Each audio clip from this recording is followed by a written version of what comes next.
यदि हम mental processes की बात करें, मेंटल प्रोसेसेस की यदि बात करते हैं, जो मानसिक प्रक्रिया होती है, तो ये समझ पाना क्या बहुत ज़्यादा ज़रूरी नहीं है कि मेंटल प्रोसेसिंग का मतलब क्या है? मेंटल प्रोसेसिंग क्या हमें दिखती है? क्या हम समझ पाते हैं कि क्या चल रहा है हमारे दिमाग में? आप एक बार गौर कीजिए। आप एक बार आँखें बंद करके समझने की कोशिश कीजिए, अपने आप को देखने की कोशिश कीजिए कि कुछ ना कुछ चलेगा। क्या चल रहा है? वो आप महसूस कर पाएँगे। लेकिन उस टाइम पे आपके ब्रेन में भी कुछ एक्टिविटीज़ हो रही होंगी। यदि हम उसकी इमेज लेने की कोशिश करें, तो वहाँ पे कुछ ना कुछ आ रहा होगा। तो क्या ये मानसिक प्रक्रिया जो दिखती है, वही है जो ब्रेन में एक्टिविटीज़ हो रही हैं, या जो हम महसूस कर रहे हैं वो अलग है? किसी भी सिचुएशन में एक्ट करने से पहले हमारे दिमाग में, हमारे मस्तिष्क में कुछ ना कुछ चीज़ें चलती हैं ना, हमारे मन में कुछ आता है, तब चीज़ें हो रही होती हैं, है ना? तो वही जो वो इंसान जो खुद उस चीज़ को एक्सपीरियंस कर रहा होता है, तो ये फिर इसका मतलब होता है कि वो इंटरनली इस चीज़ को समझ रहा होता है। So when experiences are internal to the experiencing person, then we refer to states of consciousness or awareness or mental processes. तो उस इंसान के लिए जब वो उस चीज को एक्सपीरियंसेस करता है, तो इस स्टेट को ही हम मेंटल प्रोसेसेस बोलते हैं, या स्टेट ऑफ कॉन्शियसनेस या अवेयरनेस बोलते हैं कि हाँ, कि वो चेतना में है। तो उस टाइम पे वो कुछ चल रहा है उसके दिमाग में। तो we use our mental process when we think or try to solve a problem to know or remember something. हम करते हैं ना, मेंटल प्रोसेसिंग कब करते हैं आप? दिमाग कब लगाते हैं, कब चलाते हैं अपना दिमाग?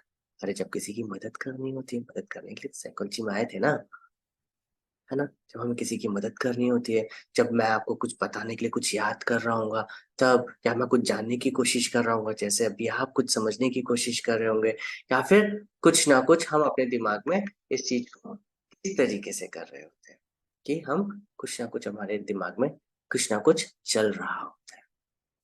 तो ब्रेन में भी तो एक्टिविटीज़ चल रही होंगी ना, यदि इमेज यदि हम देखें, यदि एफएम, एमआरआई या किसी भी तरीके से हम इसको यदि गौर करने की कोशिश, तो ब्रेन में कहीं न कहीं आपके कुछ एक्टिविटीज़ हो रही होंगी। तो ये जो और जो मेंटल प्रोसेस है, क्या सेम है? सेम तो नहीं है ना? ये हाँ, डिपेंड एक-दूसरे पे ज़रूर करता है। ये इंटरडिपेंडेंट तो होते हैं, लेकिन सेम नहीं होते। मस्तिष्क में आपके मेंटल प्रोसेसिंग में कुछ चल रहा है, उसके कारण आपकी ब्रेन में एक्टिविटीज़ होंगी। अब ब्रेन में एक्टिविटीज़ हो रही हैं, तो मस्तिष्क में भी कुछ चलेगा, तो कहीं न कहीं ओवरलैप कर जाते हैं, बट लेकिन सेम नहीं होते ये, ठीक है?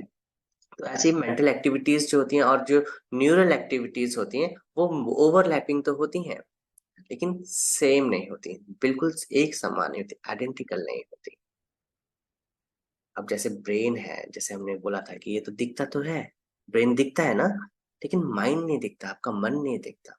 It doesn't has a physical structure, कोई लोकेशन नहीं है, पता नहीं मन कहाँ है। मन कहाँ है, कहाँ नहीं है, पता नहीं। अच्छा, इस चीज़ के बारे में आगे बढ़ने से पहले मैं आपको बता दूँ कि वो चीज़ जब दिख ही नहीं रही है, समझ में नहीं आ रही है, हम मन की बात करते हैं, मन की बात करते हैं, तो कौन समझाएगा मन के बारे में?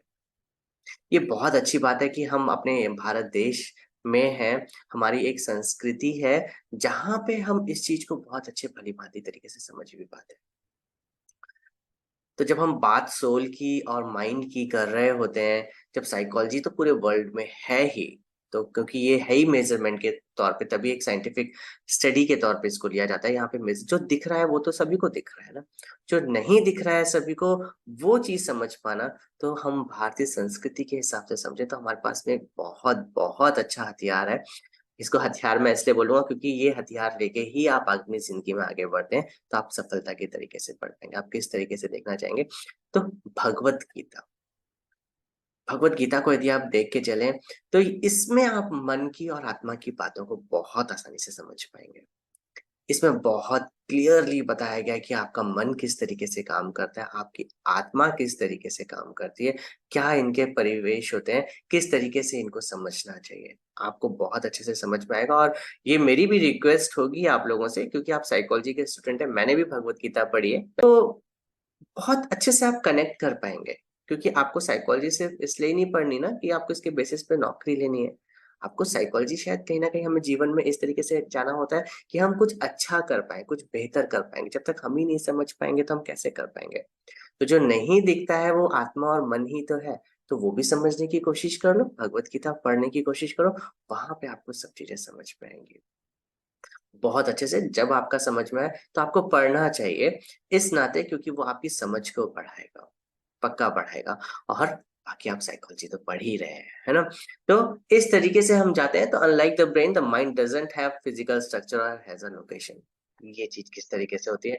और brain activities provide important clues to how our mind functions, क्योंकि हमें तो लोगों के सामने प्रूफ भी लेके आने होते हैं ना, बीइंग अ साइकोलॉजिस्ट। लोगों जो जब तक दिखेगा नहीं तो कैसे मानेंगे, प्रमाण के तौर पे हमें कुछ ना कुछ तो दिखाना पड़ता है। तो ब्रेन की एक्टिविटीज के तौर पे ही तो हम समझ पाते ना कि हाँ, हमारा मस्तिष्क किस तरीके से काम कर रहा है। तो जो दिख रहा है तो ब्रेन की एक्टिविटीज को हम मैप कर पाते हैं, उनको देख पाते हैं, उनको समझ पाते हैं, उनके क्लूज फाइंड आउट कर पाते हैं कि किस तरीके से हमारा माइंड फंक्शन कर रहा होगा।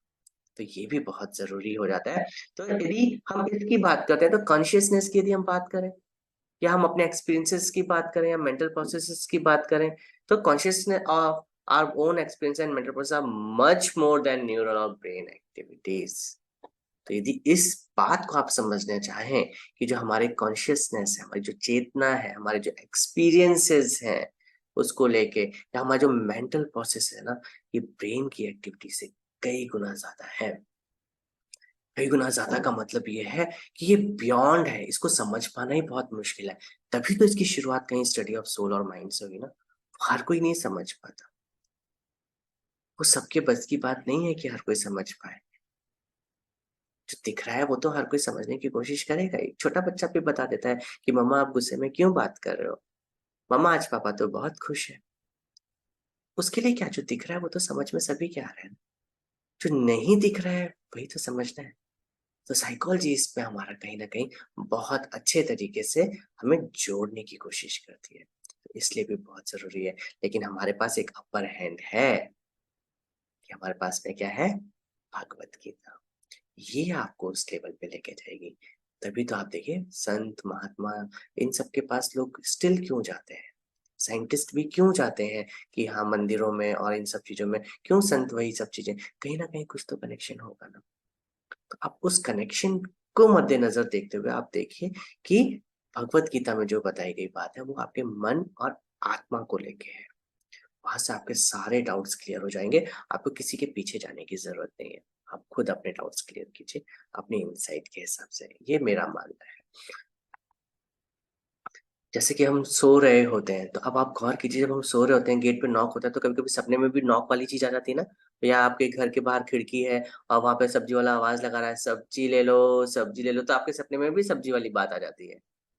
तो होता है ना कि हम सो रहे हैं, हम अपनी चेतना में नहीं है, फिर भी कुछ चल रहा है, कुछ ना कुछ इंफॉर्मेशन आ रही है ना, कुछ ना कुछ हमारे दिमाग में चल रहा है।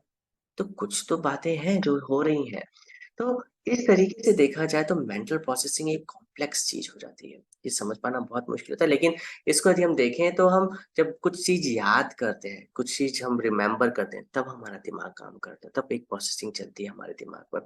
जब हम कुछ याद करते हैं, लर्न करते हैं, तभी भी चल रही होती है। जब हम कुछ जानने की कोशिश करते हैं, जब हम कुछ ग्रहण करने की कोशिश करते हैं, अभी जैसे आप मेरी बातें सुन रहे होंगे, समझ रहे होंगे, तो कुछ ना कुछ परसीव कर रहे होंगे, क्यों बोल रहा है ऐसे, क्यों बोल रहे हैं सर ऐसे, क्यों बता रहे हैं ऐसे, है ना, क्या मतलब है इन सब चीजों का। तो आप अपने अपने तरीके से इसको ग्रहण कर रहे होंगे, परसीव कर रहे होंगे, फिर महसूस भी करते हैं हम हमेशा किसी ना किसी अलग तरीके से महसूस जब करते हैं, तभी भी हमारी मेंटल प्रोसेसिंग हो रही होती है, तभी भी हमारे मन में कुछ ना कुछ चल रहा होता है।